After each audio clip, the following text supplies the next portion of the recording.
નમસ્કાર મિત્રો, સ્વાગત છે તમારું ખેડૂત માહિતી યુટ્યુબ ચેનલમાં। આજના વરસાદના સમાચાર વિશે વાત કરતા પહેલા જો તમે અમારી ચેનલમાં નવા છો તો નીચે લાલ કલરનું સબસ્ક્રાઇબ બટન આપેલું જ છે, તેને દબાવીને બાજુમાં રહેલા ઘંટડી બટનને પણ દબાવી દેજો, જેથી મારા આવનારા તમામ વિડીયોની માહિતી તમને મળતી રહે। છેલ્લા 3-4 દિવસથી રાજ્યના વાતાવરણમાં પલટો જોવા મળી રહ્યો છે, ત્યારે આજે અંબાજીમાં સતત બીજા દિવસે વરસાદ પડ્યો છે।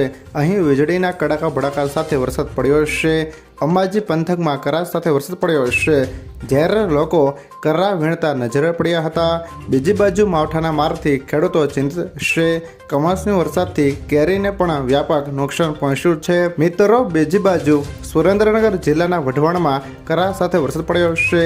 રામપરા, ટીંબા, વાઘેલા, માણોદરમાં માવઠું થયું છે। અસહ્ય ગરમી અને ઉકળાટ બાદ માવઠું થયું છે। કમોસમી વરસાદથી લોકોને ગરમીથી રાહત મળે છે, તો માવઠાના મારથી ખેડૂતો ચિંતિત છે। ખેતીના પાકને વ્યાપક નુકસાનીની ભીતિ છે। ડાંગમાં સતત 3જા દિવસે વરસાદ પડ્યો છે। આહવા વિસ્તારમાં વરસાદી માહોલ જોવા મળી રહ્યો છે। ભારે પવન સાથે ધોધમાર વરસાદ પડ્યો છે।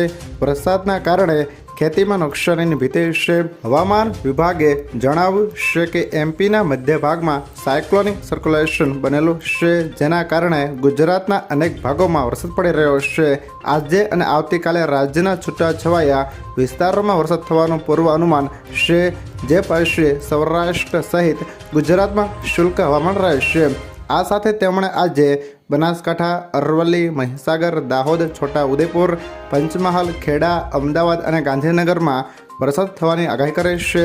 આજે વરસાદની સાથે કેટલાક વિસ્તારોમાં ગાજવીજ પણ આગાહી કરવામાં આવી છે। આજે પવનની ગતિ 30 થી 40 પ્રતિ કલાકની રહેશે।